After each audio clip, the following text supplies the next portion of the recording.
Jongler entre sa vie professionnelle et l'accompagnement d'un proche malade, un vrai combat.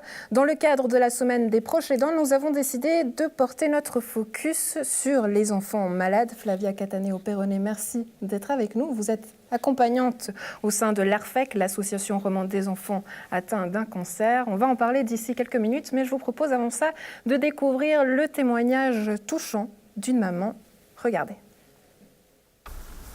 C'est des changements qui arrivent du jour au lendemain. On a un diagnostic, votre vie elle change en 2 heures, quoi. Du moment qu'il est posé, vous vous retrouvez dans un espèce de tourbillon. Vous n'avez plus prise sur rien. Donc pour nous, c'est difficile à gérer. Et puis il faut expliquer aussi à l'enfant. À 3 ans et demi, ce qu'elle a pu comprendre, Coralie, c'était que sa vie, elle a changé. Elle ne comprenait pas la maladie, elle ne comprenait pas pourquoi tous ces médicaments. Puis après, c'est à vous de faire avec aussi l'enfant qui ne va pas forcément bien, quand vous n'allez pas forcément bien non plus. C'est vrai qu'ici, sur le canton de Vaud, moi, je n'ai pas eu tellement de soutien de la part... quand je suis à la maison, j'ai pas eu de... On a dû se débrouiller nous-mêmes et puis faire nous-mêmes. En train de plier ma... Il faut aussi trouver Salut, Flavia. un moyen de pouvoir gérer ça au niveau professionnel. Mon médecin m'a mis en arrêt de travail pour dépression.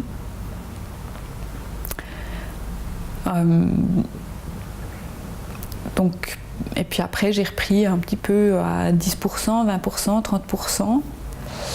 Mais c'était pas facile parce que d'un côté, on est au travail, mais on se demande toujours est-ce que je vais recevoir un appel qui me dit que Coralie a de la fièvre, est-ce que je vais devoir l'amener à l'hôpital? Donc ça, c'était aussi très difficile à gérer à ce niveau-là.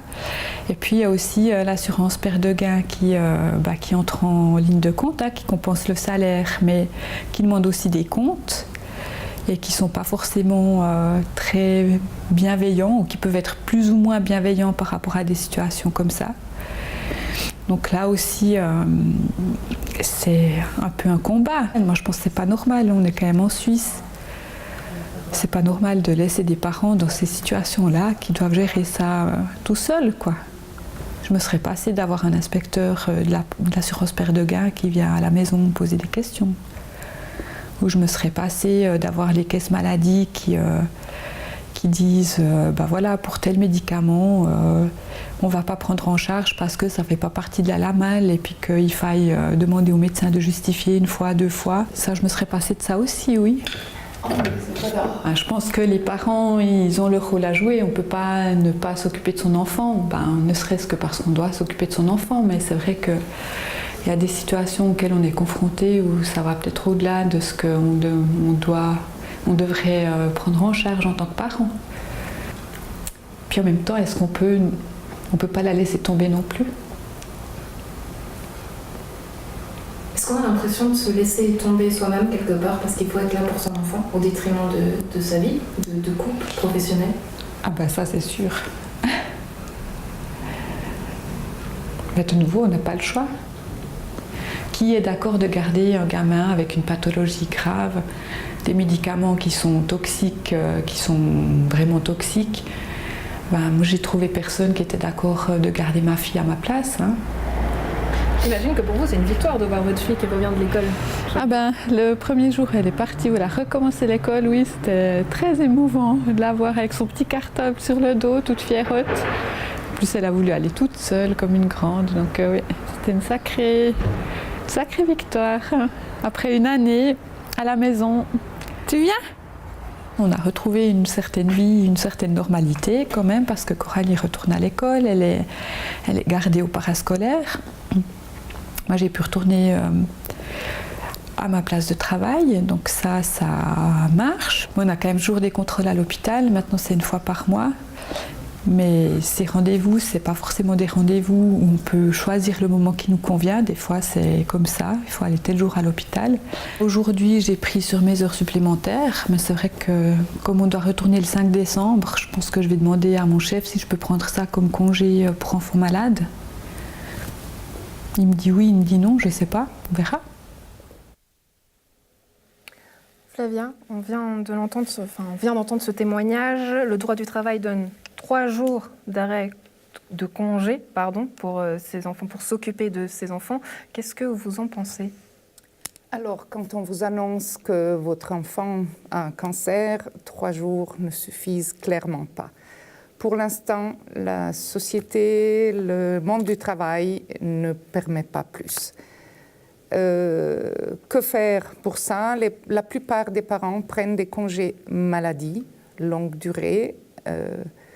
Ils sont au fait mis en congé pour des raisons de dépression. Malheureusement, on a le droit au maximum à 720 jours de congé maladie, mais pas à la protection de l'emploi. Celle-ci dépend des années d'ancienneté, là où vous travaillez. À partir de la 6e année, vous pouvez aller jusqu'à 180 jours de protection de votre travail, mais c'est le grand maximum. Ce qui se passe donc, c'est que beaucoup de parents perdent leur emploi à cause de la maladie de leur enfant. Parce que la société, au fait, ne les compte pas. Ils n'existent pas dans la loi et rien n'est fait pour eux ou pas grand-chose. Vous en parlez parce que vous faites partie de cette association, l'ARFEC, mais vous avez aussi vécu personnellement, vous avez été touché, votre enfant a été touché par la maladie. Le fait de travailler dans une association, est-ce que ce n'était pas vous rajouter encore une fois la douleur de devoir vivre ces événements? Oui, sûrement. Pourquoi avoir fait ce choix-là alors? Parce que je me suis sentie très seule lorsque j'étais dans cette situation. Seule du point de vue... Quand vous parlez avec quelqu'un de votre entourage, de ce qui se passe dans votre vie, ce à quoi vous devez faire face, quand on vous dit votre enfant a le cancer, la première chose à laquelle vous pensez, c'est la mort.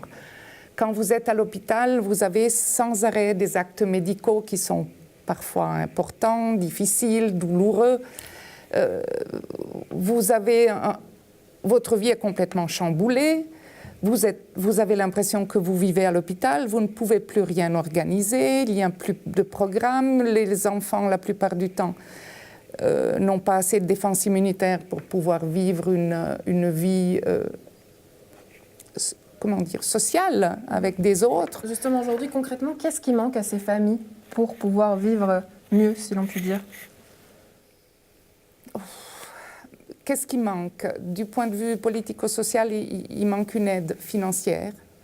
Quand vous êtes parent d'un enfant avec le cancer, vous êtes proche aidant, vous êtes aussi infirmier, infirmière, à domicile, comme à l'hôpital. Vous ne pouvez pas arriver à 7h30 à l'hôpital, poser un enfant dans sa chambre et dire « je reviens te chercher à 18h30 ». Pratiquement la moitié des enfants atteints d'un cancer ont moins de 5 ans.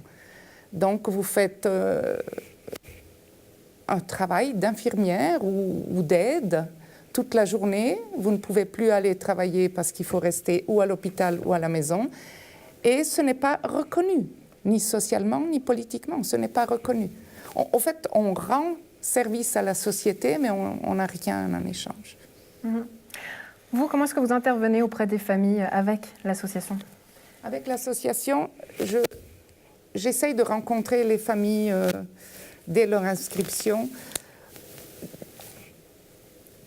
parce qu'en parlant avec eux, en voyant les frères et sœurs, si possible en voyant où ils vivent et comment ils vivent, j'essaye d'anticiper les problèmes auxquels ils devront faire face. Mon expérience personnelle m'aide. Ces années de travail m'aident aussi. Au début, quand vous tombez, entre guillemets, dans ce monde-là, vous ne savez pas du tout à quoi vous attendre. Donc, on peut déjà prévoir, mettre en place des choses, proposer des choses. Et puis, on fait un énorme travail d'écoute. On est là, on est au bout du fil, on peut se rendre à l'hôpital, à domicile, des fois simplement pour parler, des fois pour remplir des papiers, pour des choses très concrètes. Comment est-ce que vous expliquez qu'aujourd'hui on en parle si peu finalement? On entend souvent parler du cancer de manière générale, d'accord, là on parle du cancer pour les enfants, mais quand on parle de proches aidants, on pense souvent notamment aux personnes plus âgées, pas aux enfants. Mais parce que ce n'est pas évident de se considérer proche aidant de notre enfant, puisque c'est quelque chose qui est comme ça. Un parent s'occupe de son enfant, c'est normal, c'est automatique et c'est très bien. Mais dans des cas bien précis, comme celui d'une maladie grave, par exemple, on devient vraiment proche aidant. Mais on n'a pas l'habitude de se voir comme ça. Je l'ai découvert tardivement que j'avais été proche aidante. Et votre solution, votre aide, c'est justement d'apporter ce soutien et d'en parler. Merci Flavia d'avoir été là pour en parler. Et puis, vous avez mis sur pied une manifestation à Nyon au théâtre de Maran le 3 novembre pour une soirée où justement il y aura une pièce de théâtre où ils mettront en avant ces histoires de vie. Merci.